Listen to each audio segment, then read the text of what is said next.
नमस्कार दोस्तों, स्वागत है आपका मेरे चैनल कॉमिक्स लाइफ में। शुरू करते हैं क्रूक बॉन्ड सीरीज़ की एक और मज़ेदार कॉमिक्स, क्रूक बॉन्ड और यमराज का उपहार। अब तक हमने देखा कि क्रूक बॉन्ड और मोटू एक शाम सेठ गूंगामल, जो कि एक सफ़ेद पोश तस्कर था, के जाल में फंस गए और मारे गए। जब उनकी आत्माओं को यम के दूत यमलोक ले गए तो वहाँ पर यह भेद खुला कि दूत दो व्यक्तियों के स्थान पर उन्हें ले आए हैं। तब यमराज ने उन्हें वापस पृथ्वी पर भेजना चाहा, लेकिन क्रूक बॉन्ड और मोटू बगैर स्वर्ग लोक की यात्रा किए पृथ्वी पर वापस लौटने के लिए तैयार नहीं हुए। तब चित्रगुप्त की सलाह पर यमराज जी ने उन्हें एक रात अपने लोक में ही रखने का तय किया, ताकि सुबह तक उन्हें पृथ्वी पर वापस भेजने का कोई उपाय निकाला जा सके।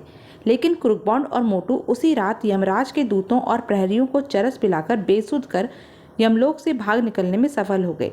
सुबह जब यमराज को उनके यमलोक से फरार होने के विषय में पता चला तो उन्हें समझते देर नहीं लगी कि वे स्वर्ग लोक की ओर ही गए हैं। अतः वे तुरंत अपने भैंसे पर सवार होकर उन्हें पकड़ने के लिए दौड़े, परंतु क्रूक बॉन्ड और मोटू उनके हाथों से बचकर किसी तरह स्वर्ग लोक के सातों द्वार पार करके देवलोक पहुंचने में सफल हो गए। लेकिन यमराज जी का भैंसा कालिया मसान भी उनके पीछे पीछे देवलोक पहुंच गया। परंतु इससे पहले कि भैंसा क्रूक बॉन्ड या मोटू को कोई नुकसान पहुंचा पाता, वे भोले बाबा शिवशंकर की शरण में पहुंच गए और शिव शंकर की आज्ञा पर उनके वाहन नंदी बैल ने कालिया मसान को उठाकर आकाश में फेंक दिया और कालिया मसान ठीक वहां आकर गिरा जहां यमराज जी अपना सर थामे बैठे थे। अब आगे। कालिया मसान को पछाड़कर नंदी बैल भोले बाबा के पास पहुंचा। क्रूक बॉन्ड ने कहा, वाह प्रभु, नंदी ने तो कमाल ही कर दिया। भोले बाबा बोले, प्रशंसा छोड़ो वत्स, और अब यह बताओ कि तुम मनुष्य यहाँ कैसे आ पहुँचे। क्रूक बॉन्ड बोला, अभी बताता हूँ प्रभु, लेकिन उससे पहले हम जो आपकी मनपसंद वस्तु लाए हैं उसे तो ग्रहण कीजिए। भोले बाबा ने कहा, मेरी मनपसंद वस्तु क्या है वह? क्रूक बॉन्ड ने कहा, यह लीजिए प्रभु, अपनी मनपसंद वस्तु भांग। भोले बाबा बोले, आहा, भांग, वाह, बहुत दिन हो गए इसका स्वाद लिए। भोले बाबा क्रूक बॉन्ड से भांग के अंटे लेकर रसगुल्ले की तरह गटागट निगलने लगे। क्रूक बॉन्ड ने कहा, प्रभु, यह हमारे पृथ्वी लोक की असली भांग है। मुझे विश्वास है कुछ देर बाद इसके सामने अपने लोक की भांग को बिल्कुल भूल जाएंगे। भोले बाबा ने कहा, शायद तुम ठीक कहते हो, काफ़ी तीखी है। क्रूक बॉन्ड ने सोचा, तीखी क्यों नहीं होगी प्रभु, स्मगलिंग की भांग है, जरूर तांबे के पैसे के साथ पीसी गई होगी। भोले बाबा ने कहा, हम तुमसे बहुत प्रसन्न हुए वत्स, अब तुम अपनी कहानी सुनाओ। क्रूक बॉन्ड ने कहा, हमारी कहानी बहुत दुख भरी है प्रभु, खैर फिर भी मैं आपको सब कुछ बताता हूँ। फिर क्रूक बॉन्ड ने मगरमच्छी आंसू बहाते हुए सारी कहानी सुना दी और अंत में बोला, अब आप ही बताइए प्रभु, क्या यही यमराज जी का न्याय है? क्या वे अपनी भूल छुपाने के लिए बेकसूरों के साथ ऐसा ही सलूक करते हैं? मोटू ने भी आग में घी का काम किया। मोटू बोला, प्रभु, हमने तो सुना था ईश्वर के घर देर है पर अंधेर नहीं, जबकि यमराज जी के यहाँ अंधेर ही अंधेर है।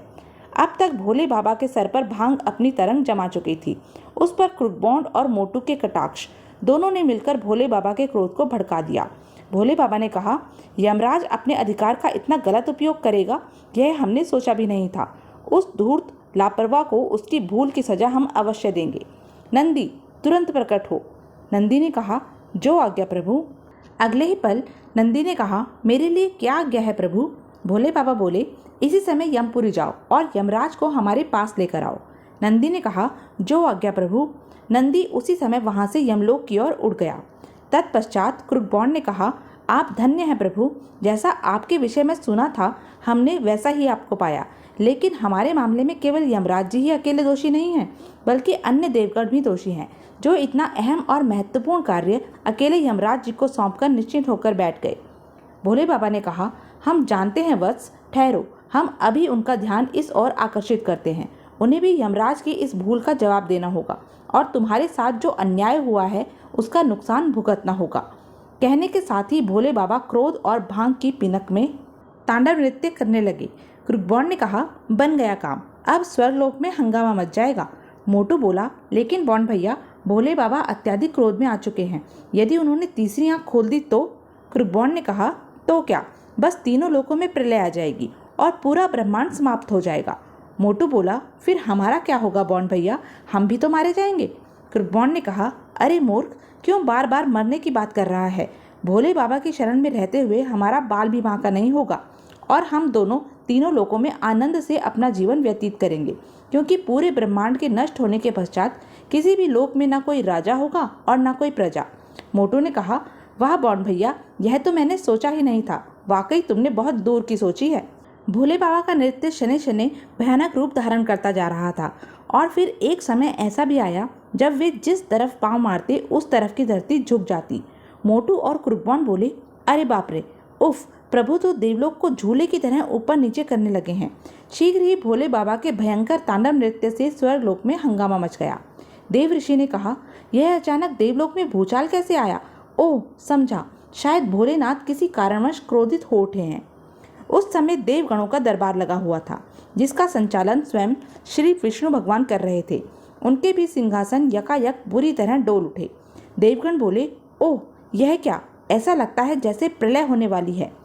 विष्णु भगवान बोले, क्या कारण हो सकता है?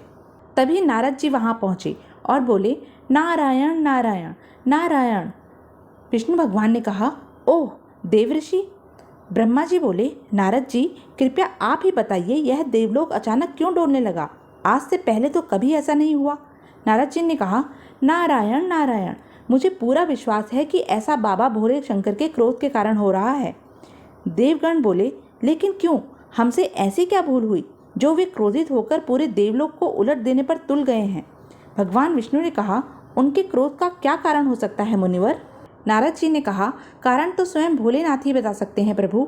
मेरे विचार से हम सबको इसी समय चलकर उनसे मिलना चाहिए। भगवान विष्णु बोले, आप ठीक कहते हैं। चलिए देवगणों, हम सब चलकर उनका क्रोध ठंडा करने की कोशिश करते हैं। और सब उसी समय भगवान शंकर के निवास स्थान की ओर चल पड़े। जब वे शंकर के निवास स्थान पर पहुंचे, देवगण ने कहा, अरे वे दोनों मनुष्य कौन हैं? नारद जी बोले, नारायण नारायण, मैं समझ गया, यह विपत्ति उन्हीं दोनों के कारण ही देवलोक पर आई है। नारद जी ने कहा, शांत हो जाइए भोलेनाथ, शांत हो जाइए, वरना देवलोक नष्ट हो जाएगा। भगवान विष्णु बोले, हाँ मित्र, शांत हो जाओ और हमें अपने क्रोध का कारण बताओ। परंतु भोले बाबा के सर पर भांग का नशा पूरी जवानी पर आ चुका था, अतः वे देवताओं की बात पर कोई ध्यान न देकर पूर्ववत नाचते रहे। तब ब्रह्मा जी कुपित हो क्रुकबॉन्ड और मोटू से संबोधित हुए। ब्रह्मा जी ने कहा, अरे मनुष्यों, तुम ही बताओ कि भोले बाबा के क्रोध का क्या कारण है और तुम देवलोक में कैसे पहुंच गए? क्रुकबॉन्ड ने कहा, क्षमा कीजिए प्रभु, भोले बाबा के क्रोध का कारण हम नहीं बल्कि आपके अनुचर यमराज जी हैं। उन्होंने हमारे साथ जो अन्याय किया है उसी को जान सुनकर भोले बाबा क्रोध से तांडव नृत्य करने लगे हैं। मोटू ने कहा, और क्षमा कीजिए प्रभु, हमारे साथ जो अन्याय हुआ है उसमें आपका भी कुछ कम दोष नहीं है। विष्णु जी ने कहा, आखिर तुम्हारे साथ क्या अन्याय हुआ है? हमें बताओ वत्स, हम तुम्हारे साथ अवश्य न्याय करेंगे। तब क्रुकबॉन्ड और मोटू ने वह सब कुछ कह सुनाया जो उन्होंने भगवान शंकर को बताया था। सब कुछ सुनकर नारद जी बोले, नारायण नारायण, यह तो वास्तव में इनके साथ बहुत बड़ा अन्याय हुआ है। यमराज जी की इस भूल पर भोले बाबा का क्रोधित हो उठना स्वाभाविक है। यमराज जी को उनकी भूल की सजा अवश्य मिलनी चाहिए। सभी देवगणों ने कहा, हाँ हाँ, अवश्य मिलनी चाहिए। ब्रह्मा जी बोले, आप सब शांत हो जाइए प्रियजनों, हम अभी यमराज जी को यहाँ बुलवाते हैं। तो यह थी अब तक की कहानी। आगे की कहानी जानने के लिए बने रहें मेरे साथ। और हाँ, मेरे चैनल को लाइक, शेयर और सब्सक्राइब करना ना भूलें। धन्यवाद।